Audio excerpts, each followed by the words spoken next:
This concept is dynamic programming using, today's problem is once again it is based on the concept of dynamic programming, and we are considering the knapsack problem itself, but we are using some different method, and that method is memory functions. We will first understand what is meant by memory function, and we will later look into that problem, how to solve that. So first, some theoretical parts.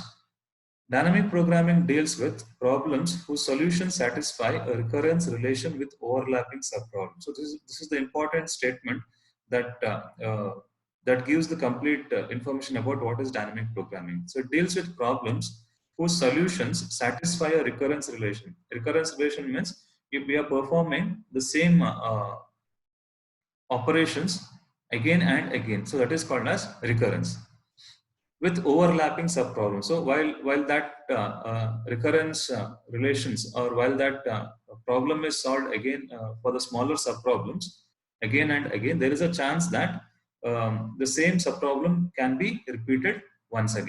For example, if I take the example of a Fibonacci series, for example, I'll take the example of a Fibonacci series. First, I will make you understand that, uh, then we can go for this problem. So quickly, I will make you understand what is that dynamic programming concept. Now, to calculate fib of 5, what we need is, we need fib of 3. We'll add that with fib of 4. So this is how we calculate fib of 5. Okay. Now, how to calculate fib of 3? It is once again fib of 1 plus of 2. Okay. So how to calculate fib of 4? It is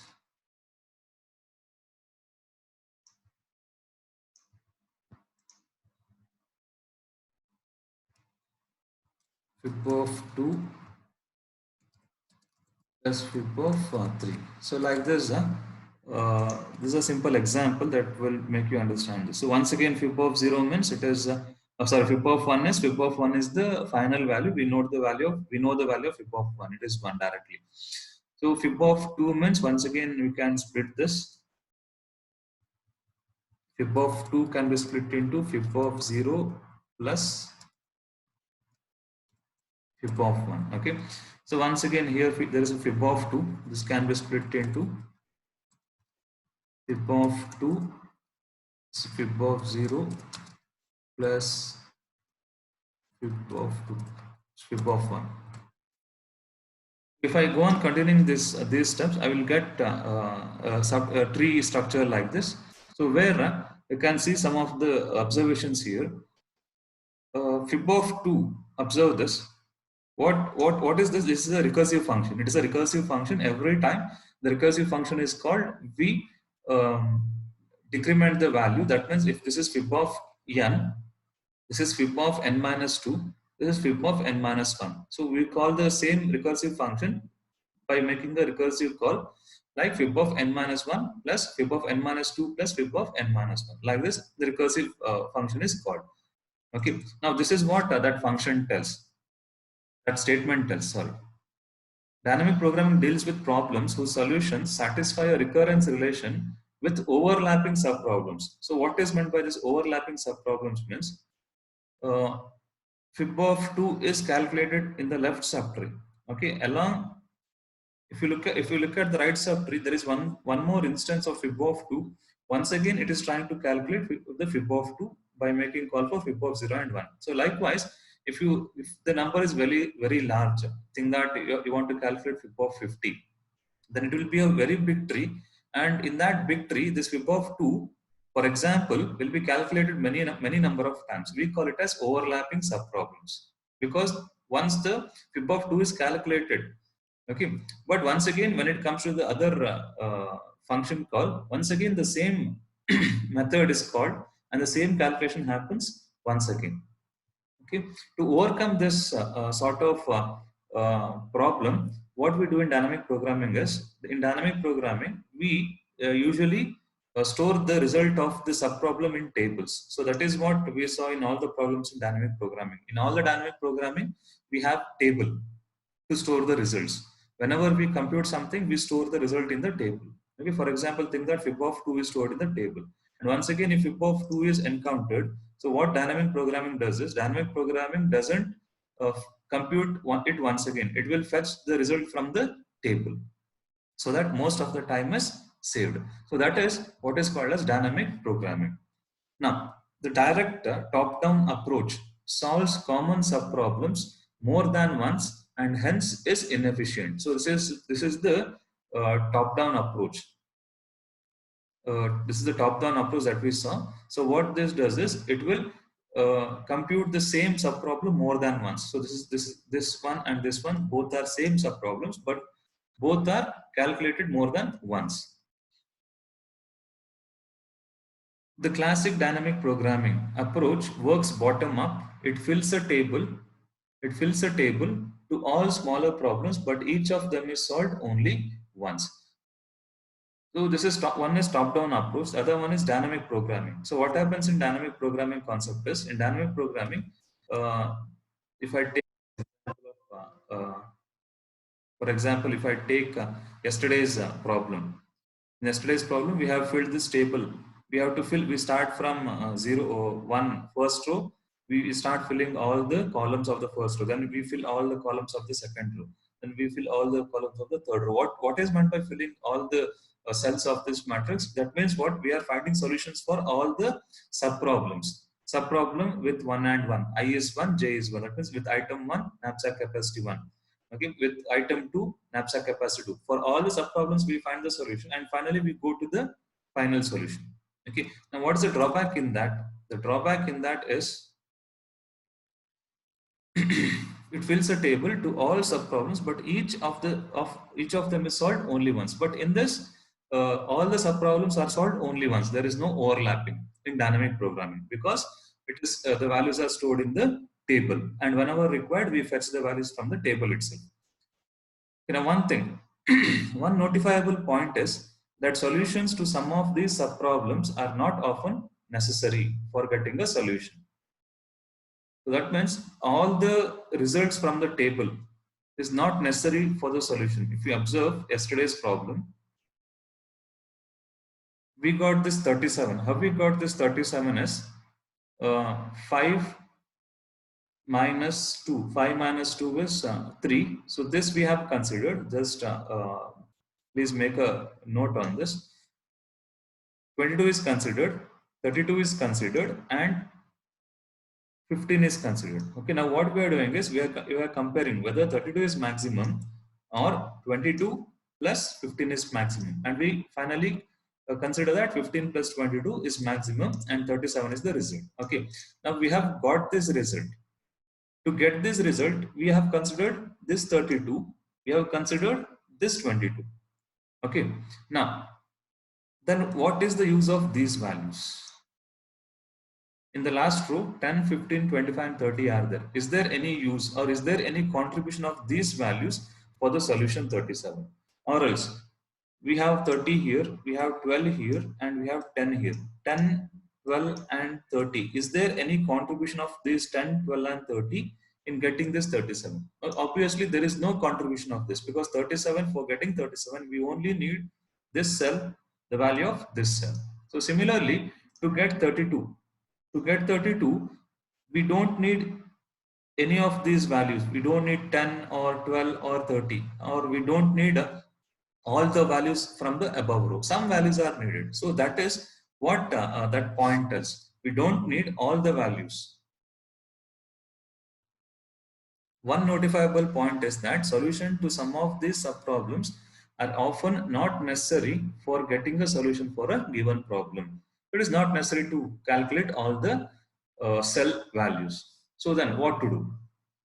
So this drawback is not present in the top-down approach, and hence it is better to use the strength of both top-down and bottom-up. So both top-down and bottom-up concepts are being merged together, and that is called as the concept of memory functions.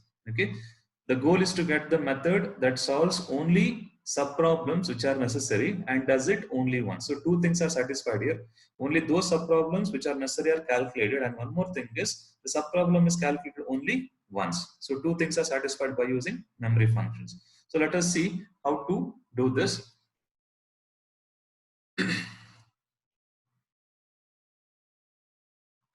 So I'll first explain how that works, and later we can come to the algorithm part. So quickly I will go with this. So consider the same problem. There are 4 items, 4 corresponding weights and 4 corresponding values. The knapsack capacity is 5.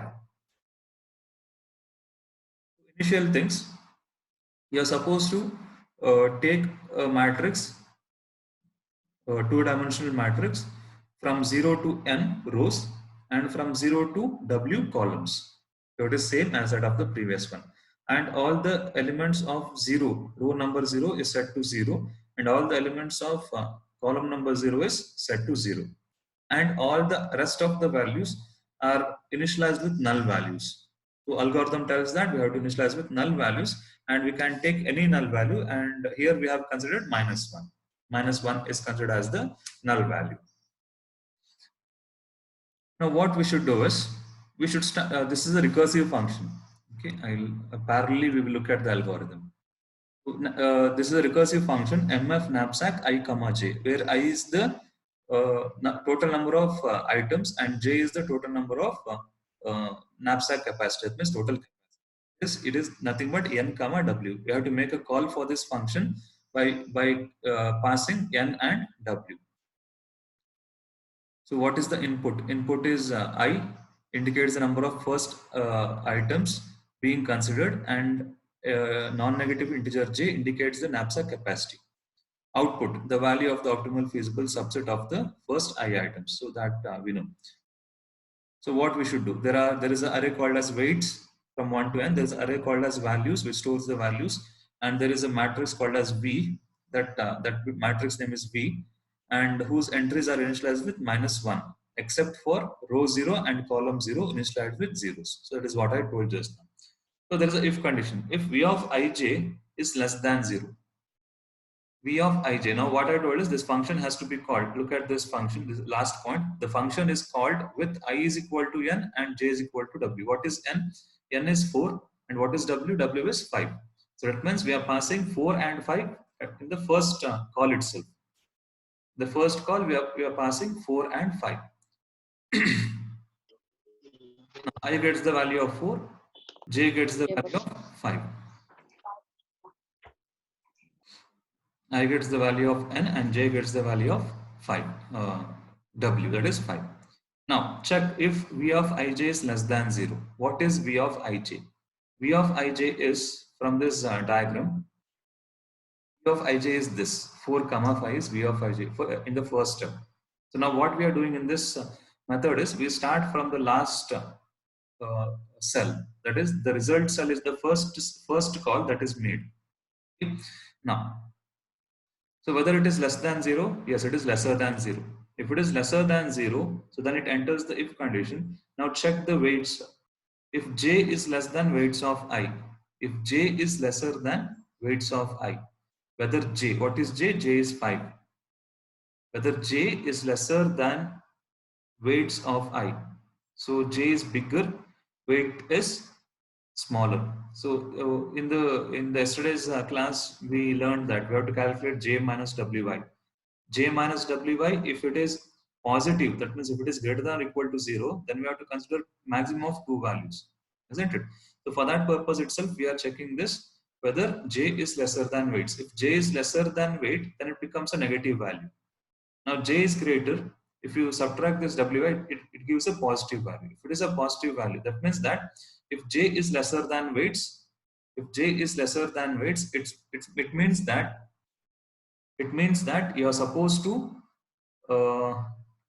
to consider the value that is present above the row. That means what it means if j is lesser than weight. If j, this value, if it is lesser than this, then it gives a negative value. Okay. Now whether it is true in the case of this one. Now j is 5 and wi is 2. So j is greater, therefore it comes to the else part. In the else part, the maximum of mf nap, once again make a call for the knapsack function by passing I minus 1 comma j. What is I minus 1? I minus 1 comma j. This row is I minus 1 and this is j. Okay, I have to mark this. I will mark this with this indicator. So while solving this, you are supposed to mark these values. So this is recursive. I'm recursively calling this.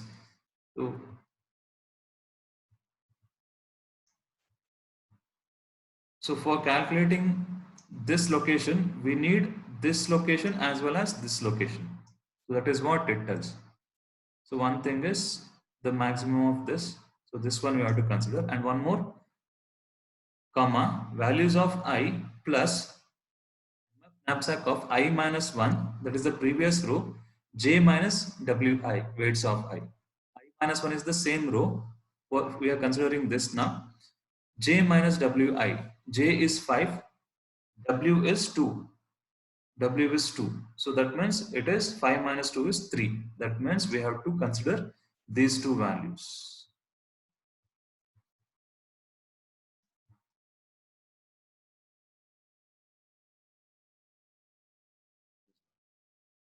Minus 2 is 3. Okay.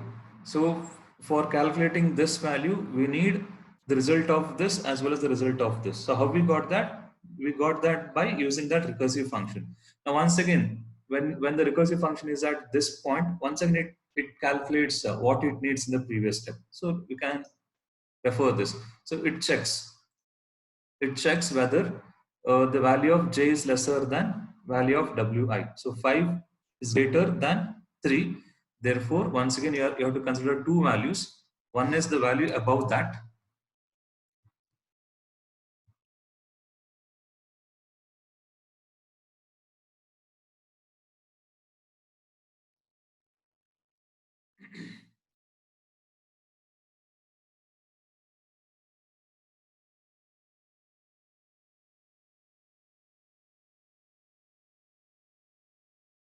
Value above that, and which is the other value for this j minus wi. It is 5 minus w is 3. That means 5 minus 3 is 2.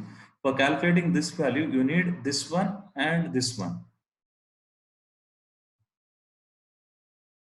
Mark this. Okay, that means to calculate this value, we need this and this. Now, to calculate this, what you need? To calculate this, so first check whether j is lesser than wi. So 3, j is 3.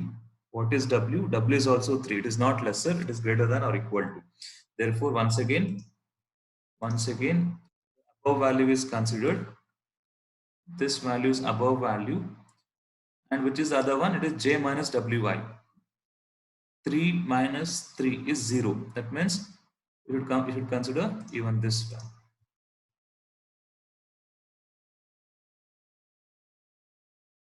So 0 is already calculated. There is no need to check calculate this. So no need to put a round mark there.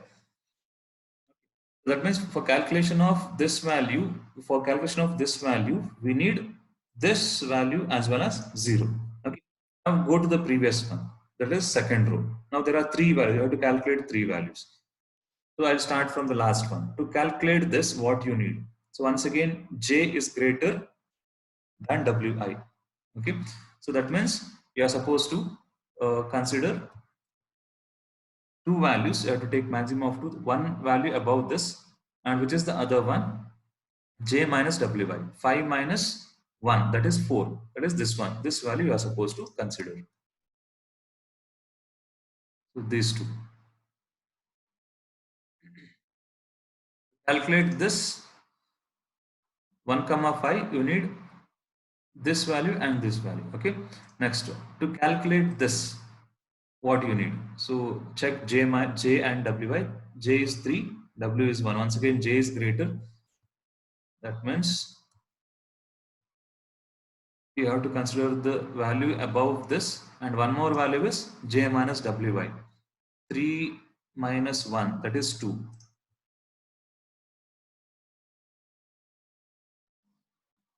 For this particular value, for this value, you need this at this location and this location. And for this, one more is remaining. 2 minus 1. So once again, j is greater. Therefore, you need to calculate the value above this. It is already marked. One more value you have to calculate is 2 minus 1. It is 1, this location.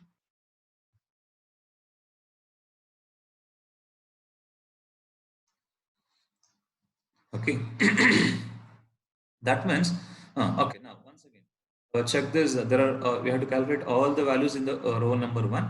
So above this, there are zeros. So they are not negative or null values. They are zeros. That means it is already calculated. Now the back tracing starts. That is the last step of a recursive call. When it reaches this step, it calls back. It traces back. Okay. When it back traces, all these values gets calculated. Now first this value gets calculated. So how to calculate that value? I will copy this. So this is the first table. You should write a separate table for this. Now copy, take one more table like this. And from this table, I will remove all those minus ones that are not necessary.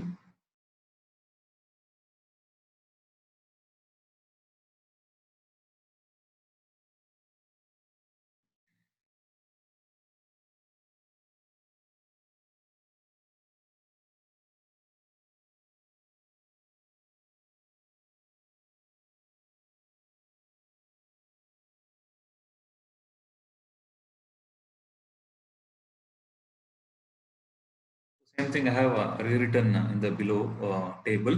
So we need to calculate only these values that are there in the circle. I hope this is correct. Yes. Now let us start so quickly. The same step follow that we learned in the previous class. You don't write a minus 1 here. You are supposed to write the results here. Directly write the results in these empty spaces.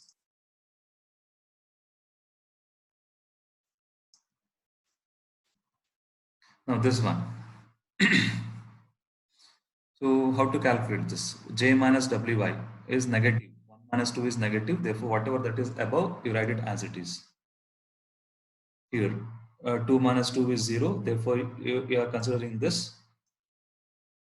12 plus 0 is maximum or 0 is 12 is maximum. But you are supposed to calculate this. For 3, it is 3 minus 2. Once again, it is positive. Whether 0 is maximum or 3 minus 2, 1. 3 minus 2 is 1. So this you have to consider. 12 plus 0 is maximum. 12 is maximum. For this 4, 4 minus 2 is 2. Once again, there is 0. Whether 0 is maximum or 12 is maximum. 12 is maximum. Same for this. Whether 0 is maximum or 5 minus 2, 3. You have to consider this. So once again, 12 is maximum. So now come to this step. Don't calculate this one. Come to this one. Whether 2 is maximum, here j minus w by 2 minus 1 is positive. Therefore, you are supposed to compare this with 2 minus 2, 2 minus 1 is 1. So this and this. Whether 12 is maximum or 0 plus 10 is maximum. The 12 itself is maximum. Okay. 3 minus 1 is 2. You have to compare this and this. Whether 12 is maximum or 10 plus 12. 10 plus 12 is 22. Skip this. Whether 12 is maximum, you have to compare this because 5 minus 1 is 4. Whether 12 is maximum or 12 plus 10 is maximum. 12 plus 10, 22 is maximum. So calculate this. 3 minus 3 is 0. It is greater than 0. So you have to compare, you have to consider this value, whether 22 is maximum or 20 plus 0. 22 is maximum. Skip this, directly come here. 5 minus 3 is 2. You have to consider this value. Whether 22 is maximum or 22 plus 20 is maximum. 22 plus 20 is this step. So whether 5 minus 2 is 3, that means this value is a positive value. Therefore, whether 32 is maximum or 22 plus 15 is maximum. 22 plus 15 is 37. So we get the same result here. So what we learned here is there is no need to calculate all the values in the table. That means all the subproblems are not necessary to get the result. Only few of the subproblems are necessary. Okay, and one more thing is, since we are using the table, the subproblem is calculated only once. No repetition will be there in the subproblem. So this is the concept of memory functions. Okay, hope it is clear for you. And the method of identifying the solution is same. Which items are belonging to the optimal subset? The same method that I have taught in the previous method. It is same. It applies to this also. Okay, in this problem, item number 4, item number 2, and item number 1 belongs to this set with the optimal value of 37.